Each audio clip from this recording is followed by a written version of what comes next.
Boa noite, caros Unficinéfilos. Bem-vindos a mais um Unficinema.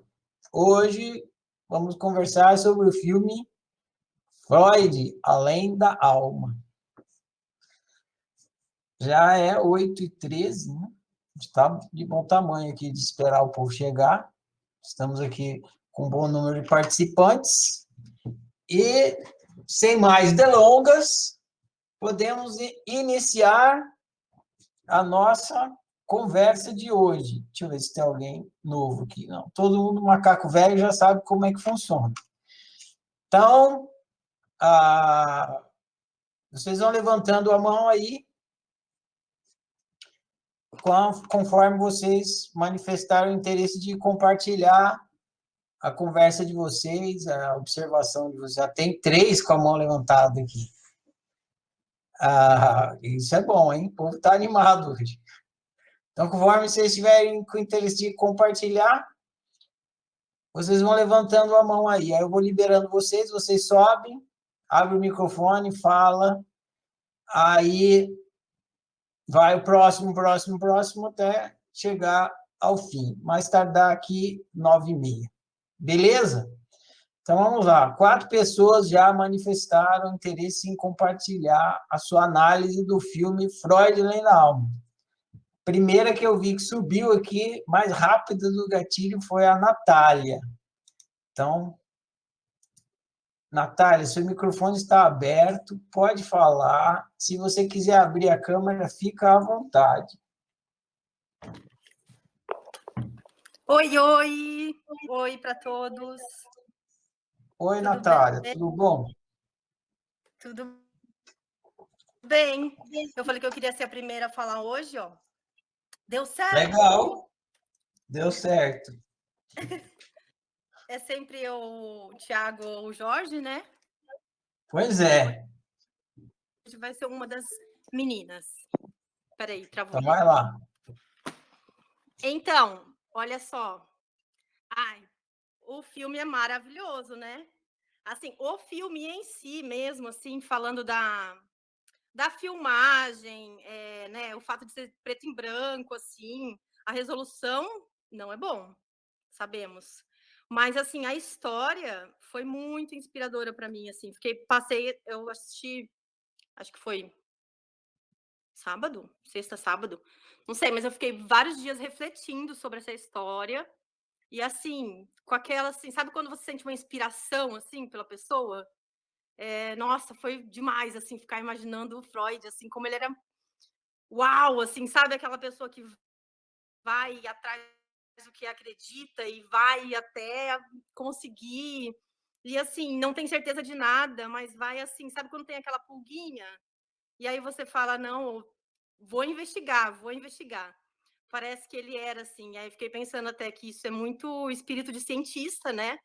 De pessoa da ciência mesmo, né? Que quer saber a verdade. E ele fala isso numa das cenas, assim, que a importância é a verdade mesmo, né? Aí eu escrevi uma resenha. Só que dessa vez ficou curtinha e eu não acho que ficou tão boa quanto a outra, mas eu vou falar, porque feito é melhor do que perfeito, né? Então eu escrevi assim, primeiro me veio essa frase assim, ó, pensando no filme, né? Tipo, Seu microfone está aberto, Alex. Só você clicar aí e falar. Se quiser ligar o vídeo, tiver com uma boa conexão, fica à vontade. E aí, Ferrari? E aí, galera? Eu vou sem o vídeo mesmo, para garantir. Acho que vai falhar. Tá bom. Manda ver. Eu tenho uma análise aqui. Tem umas partes que é meio viajada, mas acho que o dia é hoje, né? De viajar. Nas teorias aqui. Então, tem tópicos aqui que eu separei. O primeiro deles que eu quero falar, eu vou começar pelo final. E o final é a teoria que o Freud levanta, né? Que é a do complexo de Édipo. Eu fiz um paralelo com o que eu sei da oficina e o que eu tenho de base, muito pouco de conhecimento, mas é o que eu tenho, né? É o que eu tenho para trazer. Aí eu fiz uma relação entre o complexo de Édipo e o que a oficina fala, né?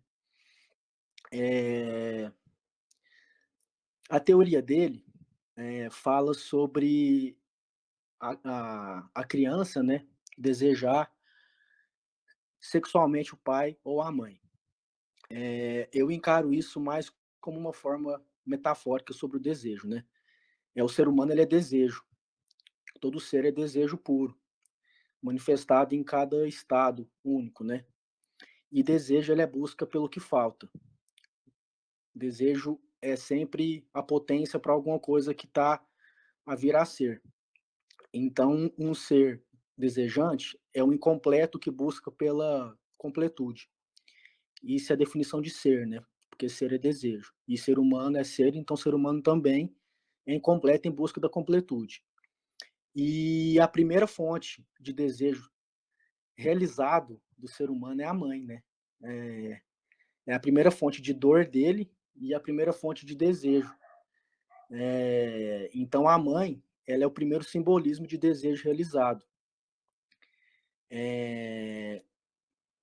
Então tudo se desdobra a partir daí. Busca de desejo realizado e satisfação ou não. E assim vai a vida inteira humana, mudando só o cenário, né? O cenário, ele começa com a boca buscando o peito, e o cenário vai mudando e vira infinitos, mas sempre é isso, né? Desejo, objeto, aliás, desejo em busca do objeto. E o ser humano, ele começa numa escala gráfica, né? Ele parte do zero, ignorância absoluta, e vai aumentando. Alguns aumentam muito pouco e outros aumentam um pouco mais o nível de clareza sobre o desejo. Se a ignorância é muito curta, né? Se o ser humano desloca temporalmente em idade, mas pouco em sabedoria sobre o seu desejo,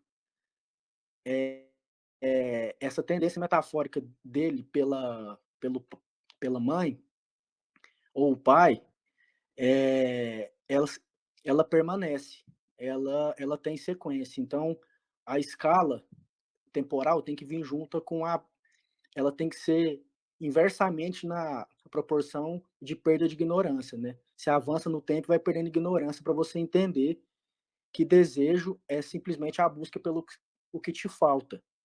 Então, e não necessariamente aquele objeto que você quer, que no caso era a mãe. E muitos adultos buscam a mãe em parceiras, né? Mostrando que a criança só aumentou de tamanho e ganhou peso. Então, esse entendimento, ele fala, né, lá no filme, que esse entendimento do complexo de Édipo faz o ser humano ser pleno. Ao meu ver, o que faz o ser humano ser pleno é o entendimento de que o ser é solitário e desejante. Ele nunca vai ser completo, e a completude, ela só pode vir. Aliás, ela nunca vai vir, a completude de fato, né? Você pode só entender o seu desejo e entender sobre o objeto, né? E entender que o desejo é sempre você que experimenta. Então, a completude, ela no máximo que ela pode avançar é sobre si mesma. Mas a solidão, ela é constante, e o desejo, ele também é insaciável. Então, eu acho que, na minha humilde opinião, eu acho que a oficina, ela, ela cientifica o complexo de Édipo. Eu acho que o complexo de Édipo é uma metáfora sobre o desejo, e a oficina traz isso assim de forma quase que, sei lá, quase que científica mesmo. Assim, ela destrincha o desejo e mostra o que ele realmente é. Então, essa que é a minha análise de o que o Freud pensou e o que a humanidade hoje, em 2021, já produziu, né? Que foi um avanço. Né? Tipo, o Ferrari pegou o bastão aí da psicologia e levou além. Beleza, essa é a primeira parte. Agora eu quero falar de uma metáfora que eu percebi no filme, que sempre que o Freud está sonhando, ele tá dentro da caverna, né? Então, quando ele vai na caverna, simboliza ele entrando no subconsciente dele. E ele sempre fica preso a uma corda. Essa corda, ela para mim, ela simboliza o que impede ele de ficar louco, o que impede ele de perder o senso, de cair no subconsciente e tchau, e não voltar. Essa corda, para mim, ela simboliza o compromisso dele. O compromisso dele é com a verdade. Ele é um cientista. E o compromisso dele é tão grande, é gigante, gigante. É maior que ele mesmo. Que ele vai fundo e não fica lá. A corda dele nunca se rompe. Tipo, o quão fundo ele foi, ele vai voltar. Porque a corda dele é o compromisso dele com a verdade. E isso aí, ah, nada corta, né? Nada impede isso. Então isso é muito louco. Então isso para mim mostra a coragem dele. Além de coragem, eu acho que é o compromisso. Porque quando se tem compromisso com a verdade, tem vontade, acho que nada impede. Você ir em lugares que ninguém nunca foi, que foi o caso dele. Finalizando aqui, eu quero fazer a última análise, casando com isso que eu falei, eu quero analisar uma cena aqui rapidão, antes de eu acabar, que é a cena que ele tá com aquele jovem que tenta matar o pai. Aí beleza, né? Aí na cena o jovem vai e começa a beijar a mãe simbólica dele, né? Aquela mulher que simboliza a mãe. Aí o Freud vai e tapa o olho e fica com o outro olho aberto. Aí o jovem vai e beija a mulher. E o Freud, ele começa a puxar ele e apedrejar, né?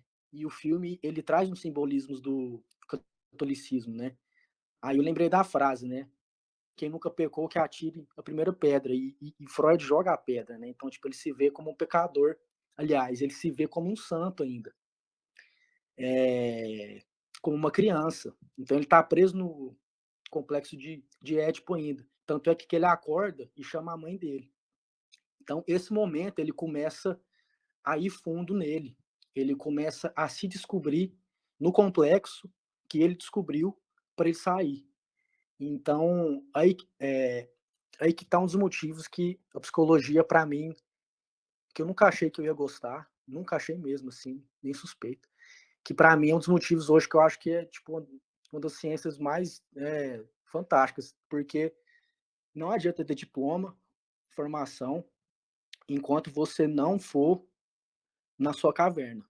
Freud poderia ter analisado Viena inteira, a França inteira, se ele não se visse como um santo ali, né, atirando a pedra no cara, né, e depois se vendo como um pecador, se ele não reconhecesse nele aquilo que ele quer provar, ele jamais ia ter a base. Então, a psicologia é punk, tipo, é hardcore mesmo, o cara tem que ir fundo nele, não tem teoria, não tem livro, não tem nada que supra isso. É simples assim, é simples e profundo ao mesmo tempo, né? Não é raso, hora nenhuma. Então é isso. Essa foi minha análise e obrigado aí pelo tempo. Valeu, Alex. Grato pelo compartilhamento. Eu vou tentar ser bem rápido aqui na coordenação, tem bastante gente hoje, e todo mundo deve estar entusiasmado de falar aí. Tiago, eu sei que está na fila, Lucélio também. Eu vou dar a vez para a Vivi, que já tinha pedido a vez faz um tempinho. Vivi, seu microfone está aberto, é só você clicar aí e falar. Oi, gente. Boa noite, Vivi. Ai, eu vou tentar. Acho que não vai cair, né? Nossa Senhora, quanta coisa. Da primeira vez que eu tinha visto esse filme, eu nem tinha me ligado de tanta coisa que eu me liguei agora. Eu fiquei, nossa, como é que eu vi da primeira vez? Mas, enfim, a relação que eu fiz com o livro foi justamente a gente se permitir quando a gente se deita no divã. Porque pensamento, né, ali do livro Pensamento de Ivan. Tipo, quando a gente se permite, claro que dói pra caramba, porque a gente nem imagina o que a gente vai descobrir. Isso que é mais interessante, assim. É muita coisa que vem, já começa na gravação da história, né? Que até vai, que o pessoal que vai participar do Eurecário já vai estar se familiarizando com isso. Mas já começa na gravação da história, ele já vai puxando as memórias, assim, e aí a gente vai trazendo a gente pra gente estar lá na raiz de tudo, assim, as explicações pro nosso desenvolvimento agora de adulto, para nossas atitudes, para tudo, tá lá na raiz. Então a relação que eu fiz, assim, com o filme mesmo é se permitir. E o Freud, ele mastigou ali a origem do altruísmo, né? E eu achei bem interessante, assim, ver por esse lado, tipo, nossa, como o desejo não incompreendido, como a gente sofre pra caramba até ver e depois de tanto fuçar, fuçar e ver, nossa, então era isso que estava sofrendo tanto e muitas repetições. E a gente sempre vai criando a mesma história, a gente que eu digo eu, né? Vai criando a mesma história até cair a ficha que, então tava ali o problema. Que, na verdade, o problema vira uma solução bem grande. Eu anotei várias coisas, assim, e em relação a. Eu até lembrei também do filme A Origem, se não me engano, que fala, né, que a pior coisa que a gente pode. Tipo, a gente não consegue. É uma coisa assim a frase. Tipo, a gente não consegue. Depois que o ser humano coloca uma ideia na cabeça, é muito difícil, assim, tirar. Logo no início me veio essa frase assistindo ali o filme do Freud, né? Porque quando ele estava lá tratando aquele rapaz lá com histeria, que se mexia assim bastante, então, porque o rapaz ele parou lá no tempo do trauma, né? Então era a ideia dele, ele estava lá, estagnado lá nesse trauma. E também sobre o estado hipnótico, eu notei assim que tipo, ele permite que a gente se entenda, mas a cura é justamente a gente olhar para a dor ressignificando a dor, é o que eu vejo assim, porque curar, eu vejo que não cura, porque de fato tem a memória ali, eu ainda tô me fuçando mais ainda sobre isso, mas o que eu já tô percebendo é que tipo, não cura, tá lá o significado, mas aprende a conviver com o significado que a gente deu. Achei interessante assim. E também ali outra coisa bem interessante também que eu notei, acho que o Alex até citou alguma coisa agora, foi quando ele encontrou o Von, né? Que imagina se ele não tivesse ido fundo lá, quando ele ficou de cara com a reação lá do rapaz com a mãe. Imagina se ele não tivesse ido fundo na dor dele. Acho que a gente nem teria psicanálise, na verdade, né? Até isso eu pensei. Ele decidiu se encarar, ele viu ali. Claro que de início ele fugiu, porque ele fez o rapaz apagar a memória e depois ele fugiu. E o engraçado é que no caminho para a casa do Von lá, ele vai falando, até eu anotei aqui que ele vai se perguntando aqui, ó. Ele vai conversando com ele mesmo, tipo, por que que a gente cria mecanismos de defesa? E eu acredito que é pra gente se defender mesmo, porque é tão ruim, tipo, sentir a dor, é horrível, a gente quer sentir o quê? O bem, o bom, o caro e o vero, e quer estar sempre assim nesse estado. Então, quando fica cutucando a dor, é horrível, mas depois que a gente entra, a gente sabe que vai se curando. É o único caminho mesmo para se curar, para se entender, é cutucando a dor, bem profundo mesmo. E deixa eu ver o que mais que eu anotei.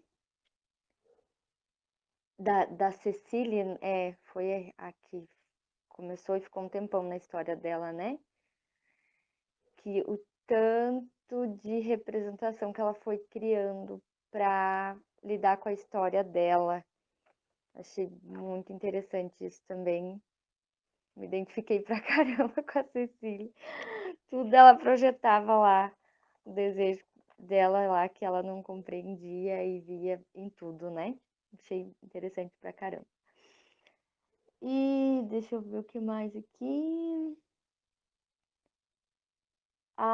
Sobre a importância do professor dele lá, né? O mestre dele, Monet. Eu esqueci o nome do cara lá.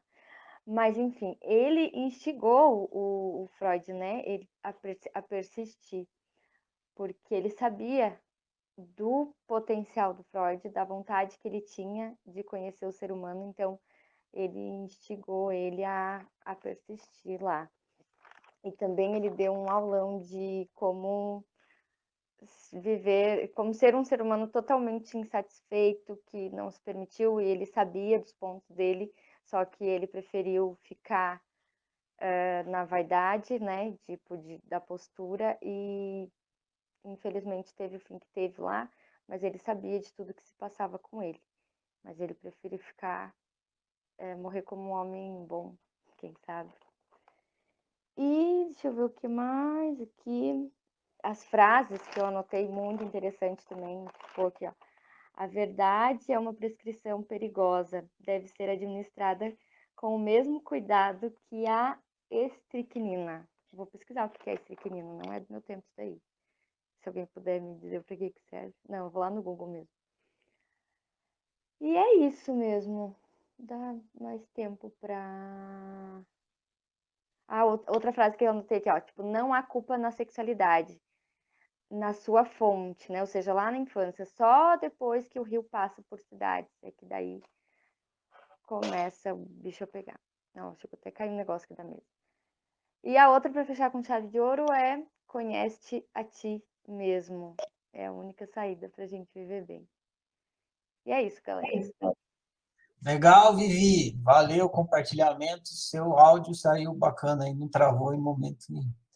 Ó, eu vou dar a vez para o Tiago, depois para a Lucélia, depois para a Mari, depois para o Jorge, depois para quem for depois. Tá? Nessa ordem. Tiago, Lucélia, Mari e Jorge. Quero estar com a mão levantada. Tiago, seu microfone está aberto. Se sua conexão for boa, pode abrir o vídeo também. Oi, gente, boa noite. Boa noite. Está a imagem aqui, peraí. Caso comece a travar, vocês me falam.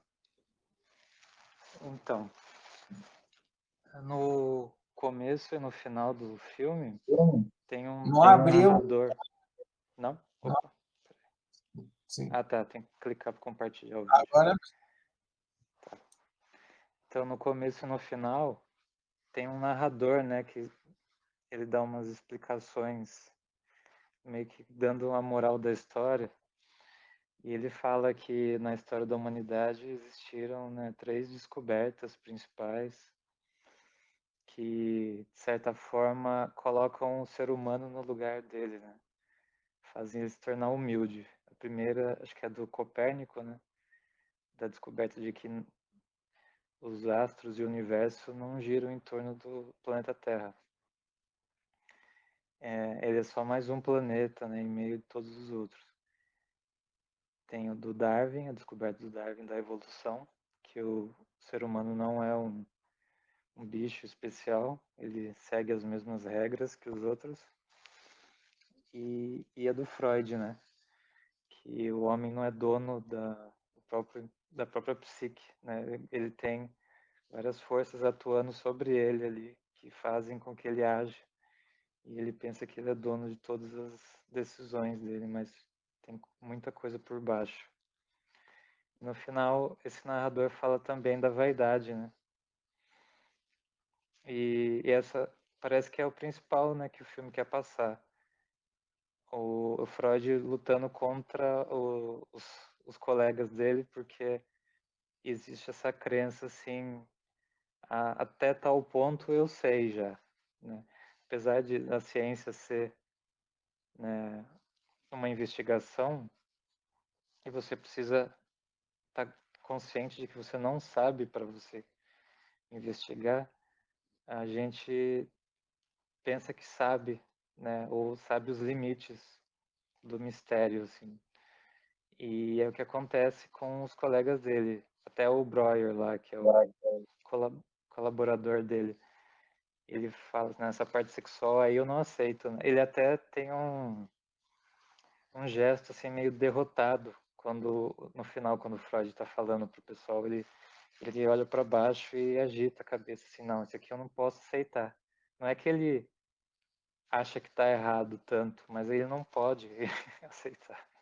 Ele não gosta, né, da resposta. E é isso com a maioria deles. Eles não gostam das respostas. E o Freud, ele sabe que ele não sabe, então ele aceita todas as possibilidades, até as que incomodam, né? E só que ao longo do filme também ele não tem várias coisas que ele não aceita.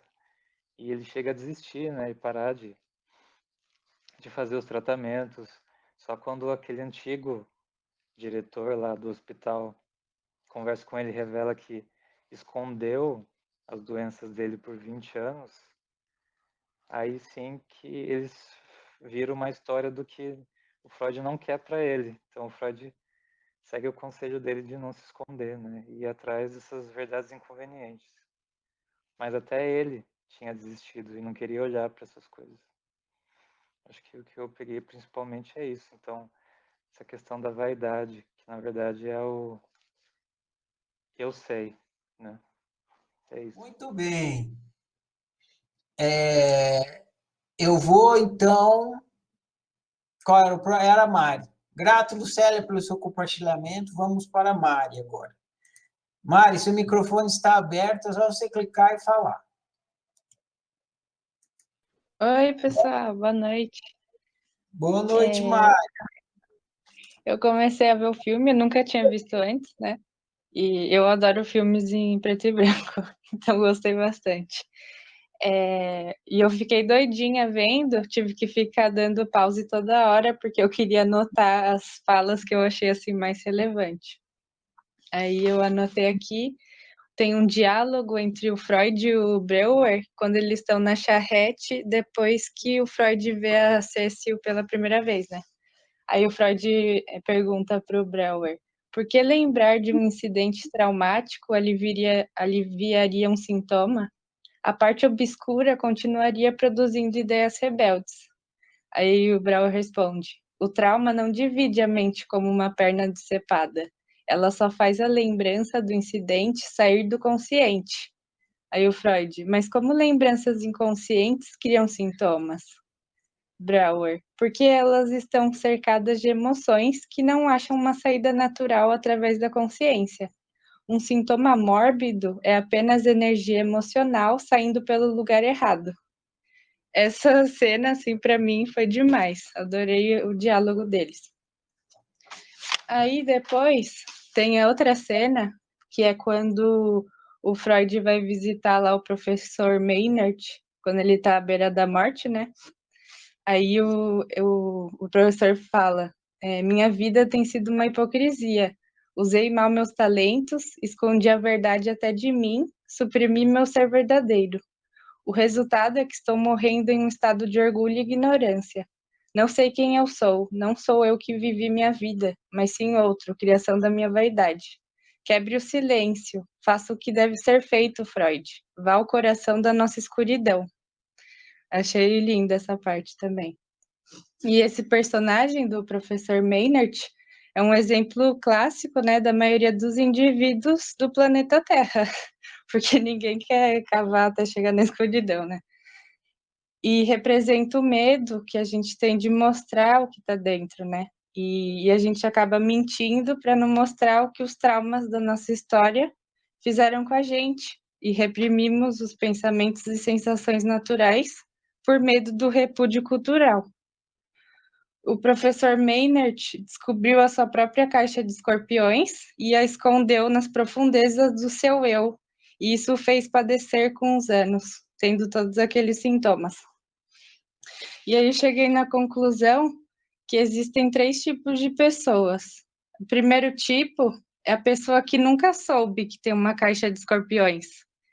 E o segundo, ela já espiou a caixa de escorpiões, mas nunca mais abriu. E o terceiro é o que levou os escorpiões para o laboratório para investigar como eles funcionam. Nesse caso, seria o Freud, né? Super corajoso. E aí depois tem uma cena que em uma das sessões do Freud com a Cécio revela que o pai havia abusado sexualmente dela. E logo depois, ela não suporta a ideia e tenta suicídio. E aí depois, em outra sessão, o Freud e a Cécio descobrem que, na verdade, a Cécio estava apaixonada pelo pai e se imaginou sua amante, simbolizando o seu boneco como filho que teve com o pai.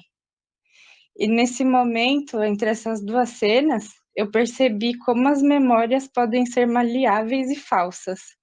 Qual era o acontecimento verdadeiro? Fiquei com essa dúvida. Se o pai era um abusador ou era a paixão dela por ele? Aí eu lembrei que tem uma série que eu vi no Netflix que se chama Explicando a Mente, muito boa, e tem um episódio sobre memória. E aí eles fazem entrevistas com pessoas que estavam na cidade de Nova York na época do 11 de setembro, né, que foi o desastre das Torres Gêmeas. E aí uma mulher diz que se lembrava de ver uma fumaça pela janela da escola, né, nesse dia, quando ela era criança, e depois de vários anos ela descobriu que aquela memória era falsa, porque a escola que ela estava naquele momento não tinha a proximidade necessária para ver a fumaça. E aí depois aparecem várias outras pessoas, né, que também estavam lá na cidade e tiveram as memórias falsas. E todas as memórias foram criadas através do poder sugestivo dos outros. E como grande exemplo foram as imagens ao vivo nos jornais televisivos. E então, conclusão: nenhuma memória é totalmente confiável. Muitas vezes é uma imagem manipulada do que aconteceu de fato. Só podemos armazenar uma memória se ela tiver algum componente emocional. E as emoções têm o poder de distorcer. Por que a gente esquece daquelas matérias chatas da escola depois de fazer a prova? Porque aquelas matérias não produzem nenhuma emoção em você, então não existe nenhum componente para fixar ela na sua memória de longo prazo. E é isso, mais ou menos. Anotei várias coisas, na verdade. Tentei tirar aqui algumas que já falaram, né? Mas o que mais ficou na minha cabeça foram essas cenas em que a memória da paciente foi mudando e fica na dúvida, né, sobre o que aconteceu de verdade, o que gerou o trauma. Aí fiquei me perguntando, será que a Cécio escolheu a segunda memória através do poder sugestivo do Freud? E também porque ser apaixonada pelo pai seria mais fácil de lidar do que ter sido estuprada. E também, depois eu li o livro, né, Pensamento no Divã, e achei muito interessante, porque depois eu comecei a fazer terapia uma época, e também comecei a fazer um diário a pedido da psicóloga. E depois que eu deixei a terapia, eu continuei com o diário. E nele eu escrevo meus pensamentos, e depois escrevo perguntas sobre esses pensamentos, e depois eu mesma respondo as perguntas. E aí acabam surgindo várias perguntas de outras perguntas, e é muito legal o processo. Então é uma prática que eu recomendo muito e já incorporei assim para minha vida. Já acho que já tenho 4 cadernos escritos e ajuda demais. E é isso. Obrigada, pessoal. Legal, Mari. Depois você pode publicar um livro, O Diário de Mary.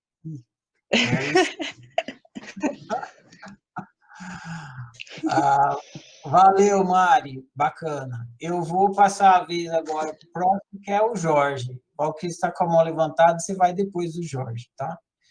Jorge, o microfone está aberto, só clicar e falar. Se a sua câmera estiver funcionando bem, fica à vontade.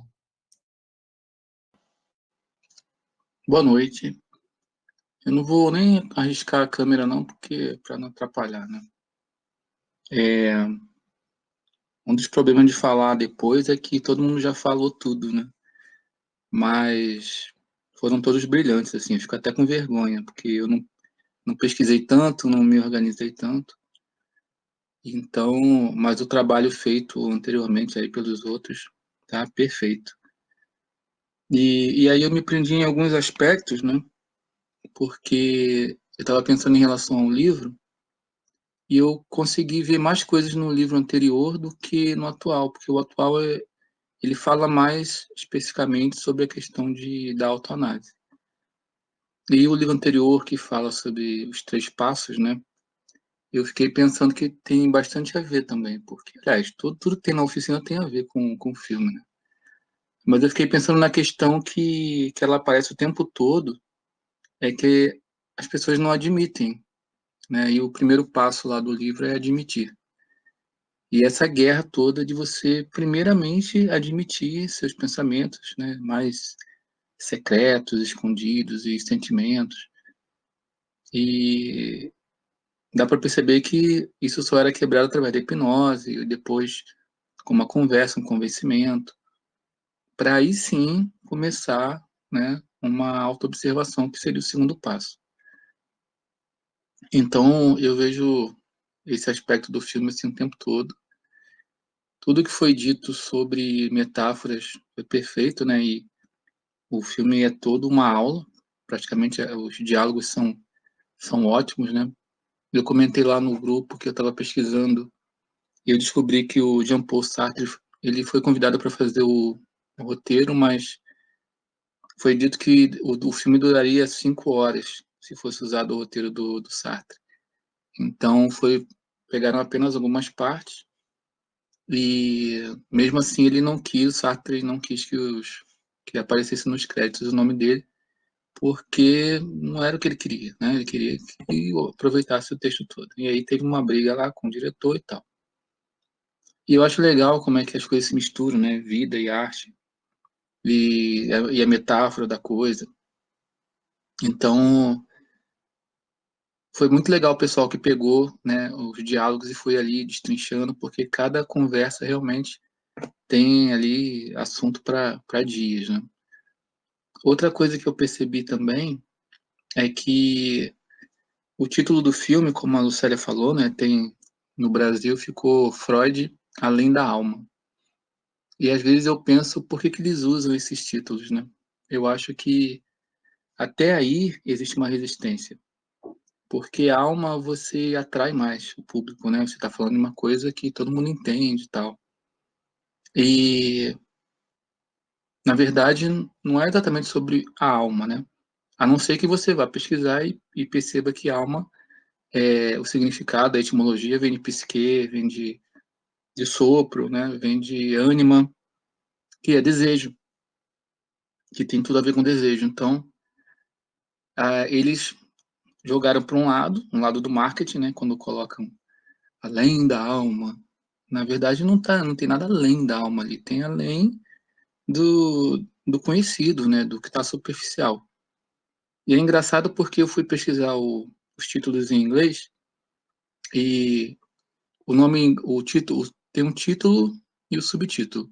E isso às vezes aparece de várias formas. Às vezes aparece o Freud e às vezes aparece só o subtítulo. E o subtítulo em inglês é Paixões Secretas. Então, mais uma vez, foi um tipo de marketing que eles usaram, né? Porque aparece lá o ator, né? O protagonista junto com a Cecília na capa e a mulher.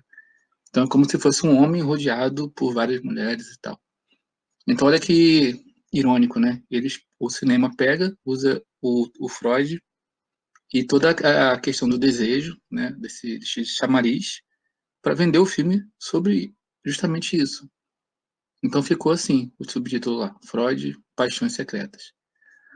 E, claro, tem a ver, né? Porque tá falando de pessoas que escondem, então, mas, pô, você não dá para perceber ali que, na verdade, não tá se falando de paixão homem-mulher, né? Na verdade, tá se falando de coisa muito mais profunda, que são as nossas paixões mais secretas, no sentido de proibidas e de inacessíveis e tudo mais. E é engraçado porque tem um filme também sobre o Freud, muito conhecido, que se chama Jornada da Alma, que aí se usa de novo esse termo alma, né? Mas aí sim, no título original é em italiano e é tipo leve minha alma, pegue minha alma, alguma coisa assim. mas sempre no sentido do inconsciente, né, do que está escondido, do que está oculto, não de alma, espírito, alguma coisa que tem a ver com religião ou espiritualidade em si. Então, foram essas as questões que eu vi, assim, que eu pude ver. Felizmente, o pessoal já falou tudo que tinha que falar, né, de importante, e eu me apeguei mais nessas características. As metáforas são ótimas, né? Ah, outra curiosidade, o Montgomery Clift, que fez o Freud, ele, naquela época, já estava muito envolvido com drogas, estava viciado, e aquele aspecto dele de olho arregalado não era tanto a atuação, mas já era um problema que ele estava enfrentando, e depois não conseguiu nem fazer mais o outro filme. Então, mais uma vez, a vida imita a arte, né? É, e é isso. Foi o que eu lembrei, assim. Mas o filme é maravilhoso. Tem tudo a ver com o que a gente está estudando, tem tudo a ver com a oficina, a questão da traição, com tudo que a gente tem falado sobre desejo. O Alex falou perfeitamente sobre a confusão que se faz com o nosso desejo e o objetivo de alcançá-lo, né? A gente se confunde, pega todos os objetos menos aqueles que são realmente significativos. E aí vem toda a confusão, e neurose, histeria, e o escambau. Mas é isso. Valeu. Valeu também, Jorge. Grato pelo compartilhamento. Vamos seguir adiante, que já é quase 9h30. A próxima era a Valquíria. Valquíria, seu microfone está aberto, pode falar. Boa noite, Ferrari. Boa noite, Oficinéfilos. Bom, eu noite, assim como... Oi? Boa noite. Boa noite. Entendi você falar que estava mute. Então, eu assim como o Thiago, assim, me chamou a atenção as primeiras imagens do filme ali, quando começa a mostrar o universo assim num espaço bem reduzido e vai ampliando e falando aí das descobertas de Darwin, de Freud, Copérnico. E assim, eu sei que o filme não tem essa questão do existencial ainda, né, nessa época, acho que foi o início mesmo, mas eu, como autocientista, eu fiquei imaginando aquela cena e vai ampliando e vai mostrando aquele universo todo, né? É justamente isso que a gente faz com essa questão de pensar o pensamento, né? Eu estou ali naquela, identificado com a minha história, naquele egocentrismo ali, né?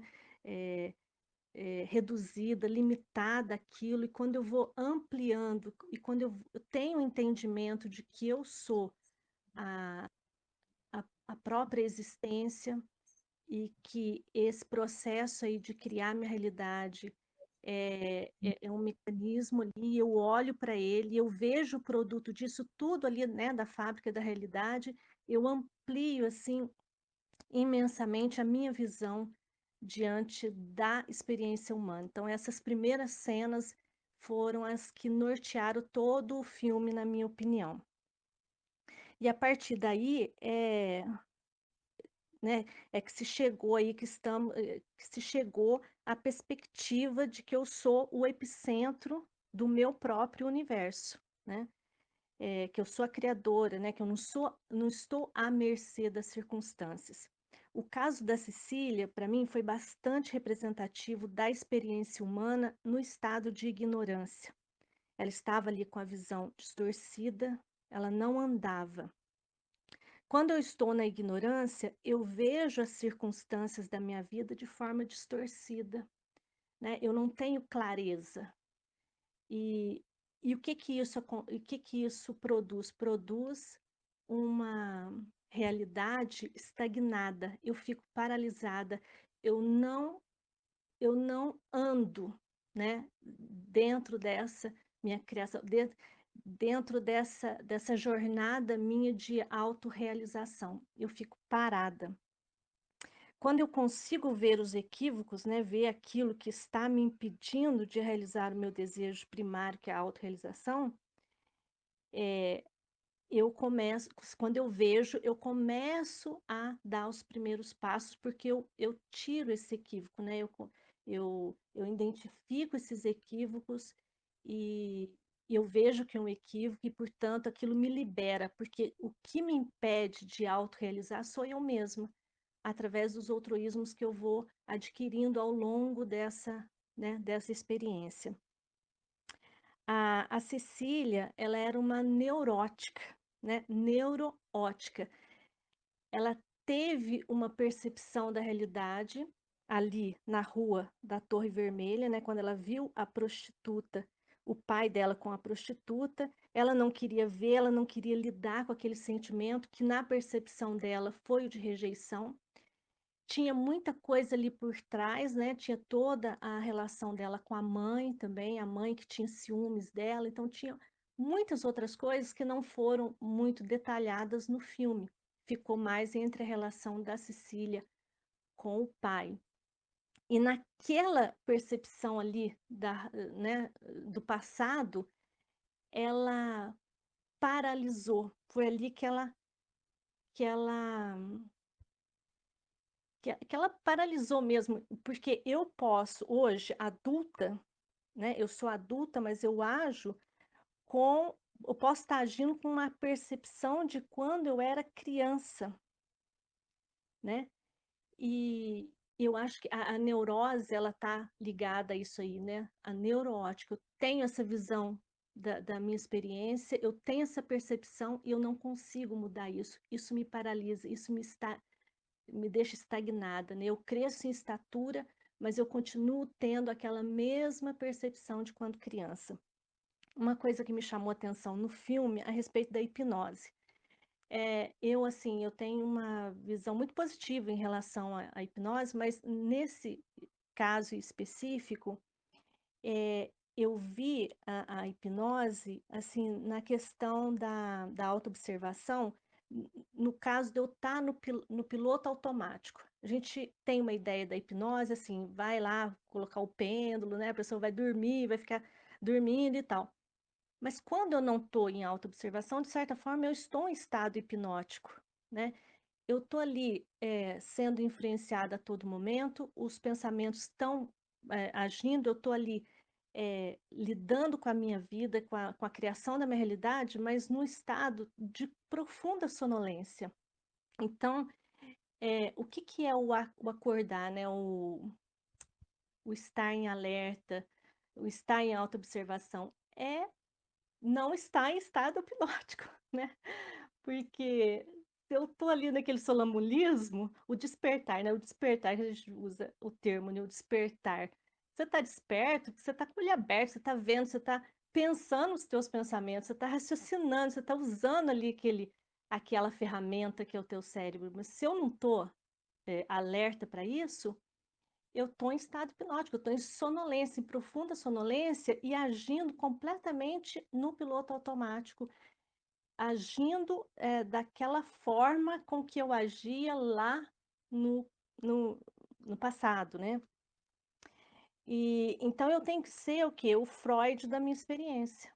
Eu tenho que ser o Freud da minha experiência e através das dimensões intelectual e afetiva e ir questionando e puxando esse novelo aí para montar esse quebra-cabeça, né? O verdadeiro quebra-cabeça. Você puxa de um lado e tira do outro e vai ali até chegar no ponto, que na hora que você chega no ponto, você percebe que você chegou ali na raiz daquela, daquela situação, né? No Eurecário, a gente experimenta muito isso.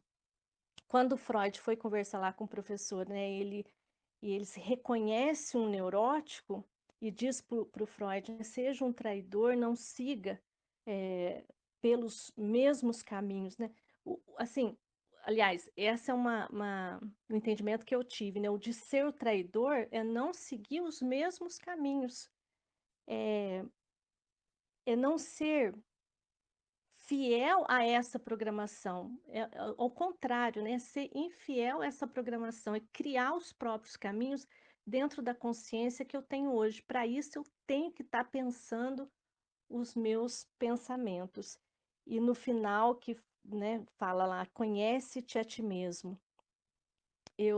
Quando eu percebo, quando eu tenho esse entendimento que a minha realidade é efeito deste funcionamento psicológico, tudo mais é irrelevante. Eu não vou ficar querendo mudar a minha realidade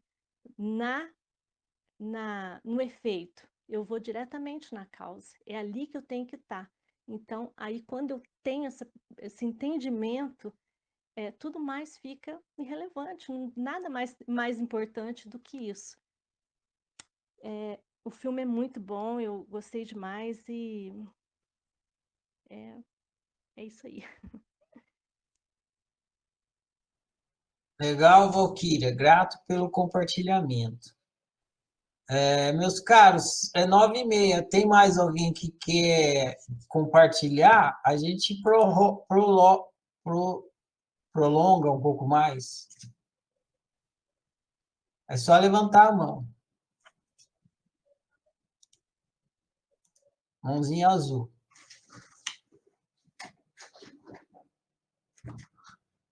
Não? Dou-lhe uma.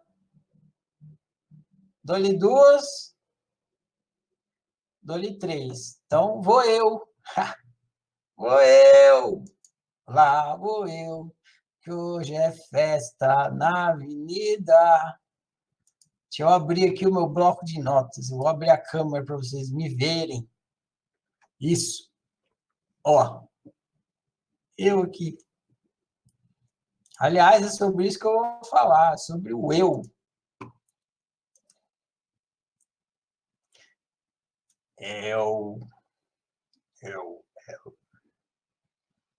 Ou não, não faz isso, janela do Windows. Fica quietinha aqui. Isso. Bonitinha aqui. Você vem para cá. Você vem para cá. Aí eu abro aqui o Google Docs.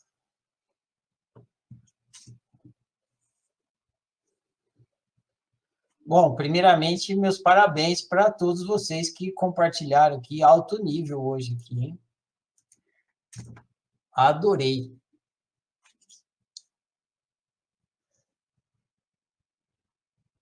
Eu estava com suspeitas de que o filme é preto e branco, né? O pessoal não vai curtir, mas que bom.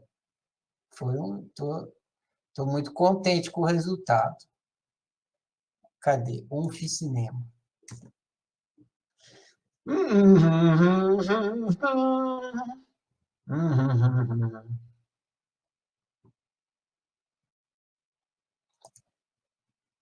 Muito bem. Isso, filme, eu li aqui que você falou. Assim. Esses filmes mais antigos, eles são mais focados na dramaturgia, né? Eles são mais, tem mais conteúdo, né? As falas são melhores. Vocês pegaram as falas dos filmes aí, foram citando, cada fala sensacional, né?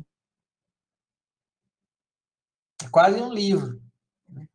Filme atualmente é muito tem muita coisa da imagem para segurar a atenção da gente no acontecimento da imagem, e aí tem pouco conteúdo de reflexão que fica no texto, né?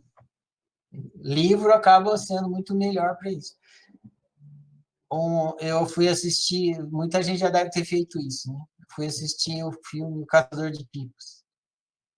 Eu fiquei decepcionado, né? Porque os caras tiveram que esfaquear o livro para fazer o filme.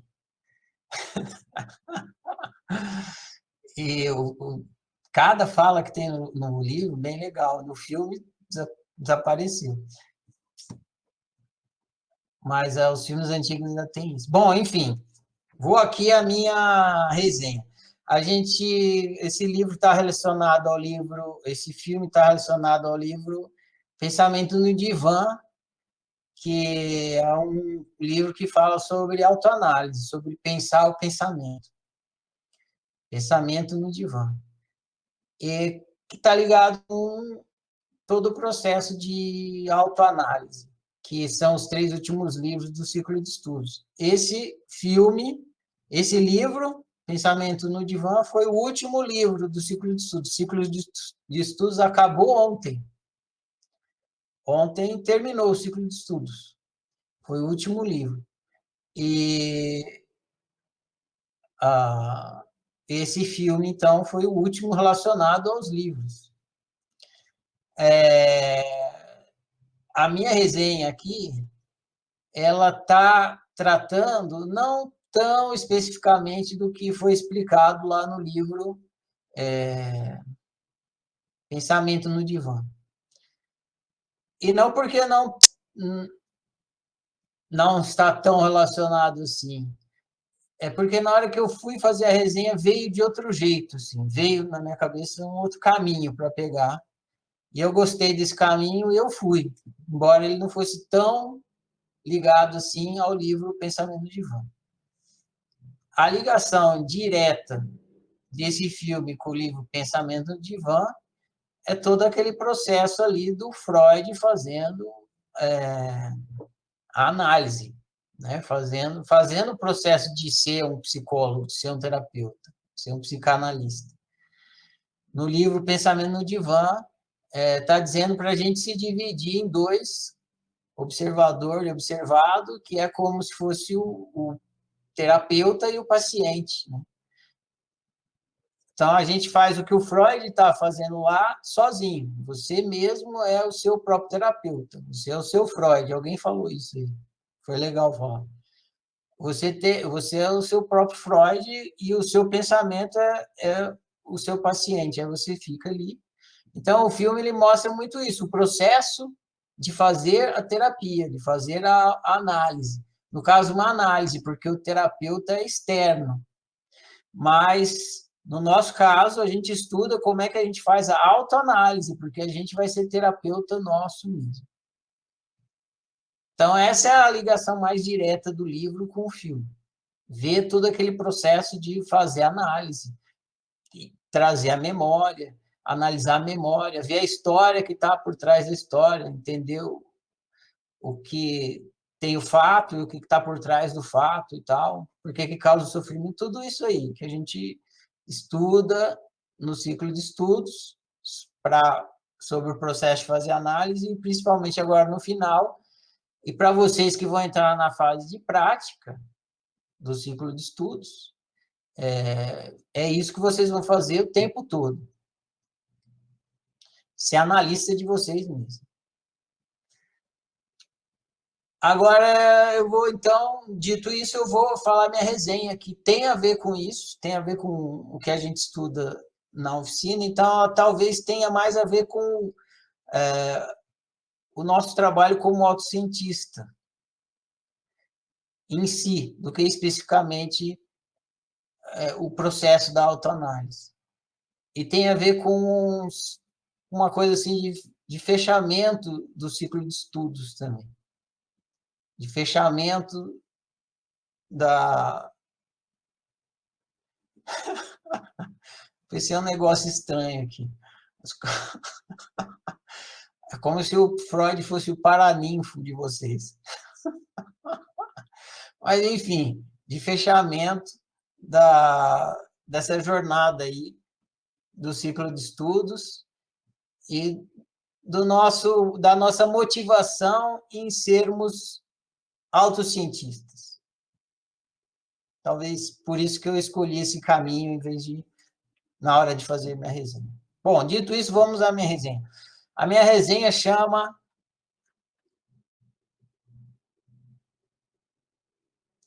Além da Vida. Estou fazendo uma analogia com o filme, né? Além da Alma, a minha resenha chama Além da Vida. Análise autocientífica do filme Freud, Além da Alma. Eu vou falar devagarzinho aqui, prestem atenção, porque é sutil o que eu estou apontando aqui na resenha. Rotineiramente, interagimos com diversas pessoas. Mas o que vemos delas, das pessoas? O que vemos de fato? Vemos cabelo, ouvido, olhos, ombros, pernas, cotovelos e pés. O que essas pessoas veem de nós? Mesma coisa. Veem cabelos, ouvidos, olhos, ombros, pernas, cotovelos e pés. Claro que cabelos, ouvidos, olhos, ombros, pernas, cotovelos e pés são partes integrantes de uma pessoa. Mas são a pessoa na totalidade? Ou seja, uma pessoa é apenas um corpo? Quando dizemos eu te amo para uma pessoa, por exemplo, não estamos dizendo tais palavras para um par de ouvidos, e sim para quem está escutando. Então, quando a gente diz eu te amo para uma pessoa, a gente não está falando para o ouvido da pessoa, e sim para quem está escutando. Mas quem está escutando? Quando abraçamos calorosamente alguém, não estamos abraçando um corpo, e sim quem está recebendo o caloroso abraço. Mas quem está recebendo o abraço? Você se olha no espelho e vê seus olhos. Mas quem está vendo? Você sorri. Mas quem está sorrindo? Você acorda com ódio da cor dos seus cabelos. Mas quem acordou com ódio? Você decide pintar seus cabelos de verde. Mas quem tomou essa decisão? Quem escolheu a cor verde? Enfim, quem é quem? Quem é quem? Esse era o título da minha crônica no começo. Quem é quem? Depois eu mudei. Enfim, quem é quem? Ou, em outros termos, quem é você? Quem é esse eu que você sabe que não é só um corpo, mas você sequer sabe como sabe disso? Tem pessoas que não se interessam pela pergunta: quem sou eu? Não pensam sobre isso. Apenas caminham do berço ao cemitério para morrerem no mesmo estado de ignorância em que nasceram. Pessoas assim vivem. Essas são pessoas que vivem. Mas tem pessoas que são teimosas. Não sossegam enquanto não responderem à pergunta: quem sou eu? Só pensam nisso. só se interessam por isso. Enfrentam qualquer obstáculo para se aproximarem um pouco mais da resposta. Não aceitam entrar no cemitério no mesmo estado de ignorância em que nasceram. Pessoas assim, mais do que vivem, despertam. Freud é um exemplo desse tipo de pessoa teimosa, incapaz de aceitar seu estado de ignorância. E ainda assim, ele desistiu 2 vezes da sua teimosia. Sua carreira, sua reputação, seu casamento e até a sua própria sanidade começaram a ruir. O preço era alto demais. Mas, para nossa alegria, teimosos subsequentes, estudiosos do ser humano,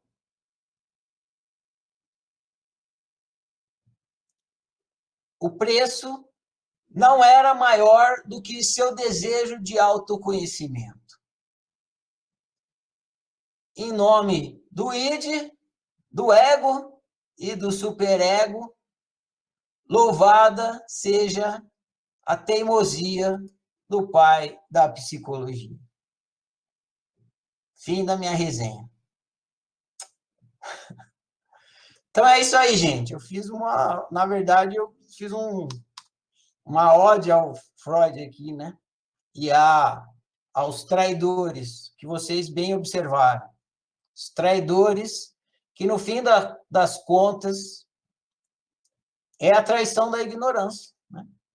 Quando a gente decide a prática da autociência, a produção do autoconhecimento, ela é um advento fruto da traição da ignorância. Você não se conforma, você não aceita a ignorância, então você vai praticar a ciência, no caso, a autociência, para sair da ignorância e responder essa perguntinha aqui, que está por todo lugar de estudos de autoconhecimento.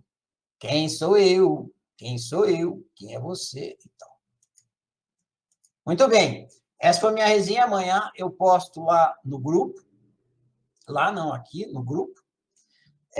Mais uma vez, parabéns pelo alto nível das resenhas aqui, das análises. Parabéns para todos. Mais uma vez, né? A gente chega com 20 e sai com 200. Essa é a ideia daqui. Estou muito contente, como tenho estado sempre com o nosso trabalho aqui no cinema.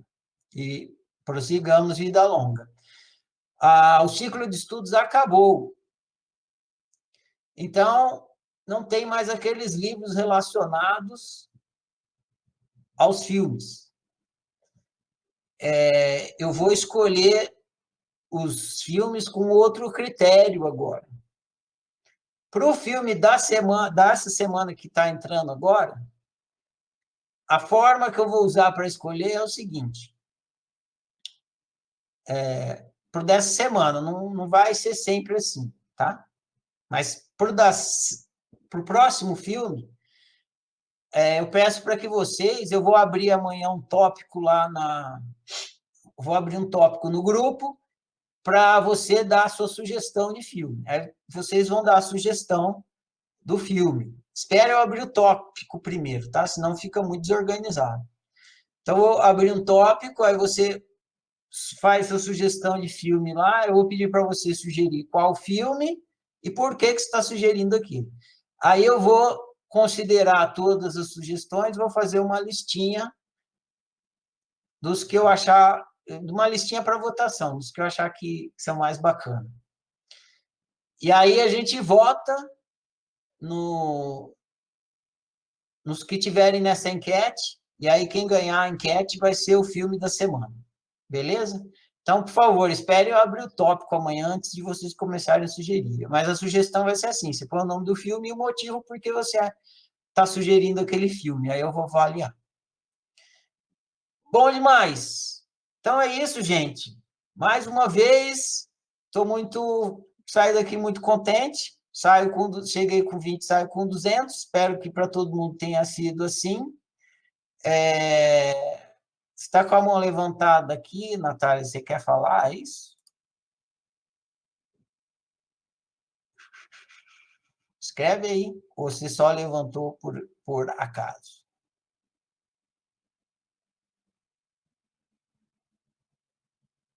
Ah, bacana, o cara abraçando o Freud. Então tá, então vou encerrar a nossa conversa aqui, tá gravado. Provavelmente a Natália vai publicar aí, que ela pediu para gravar. Eu vou botar o áudio no grupo aqui, para vocês da gravação.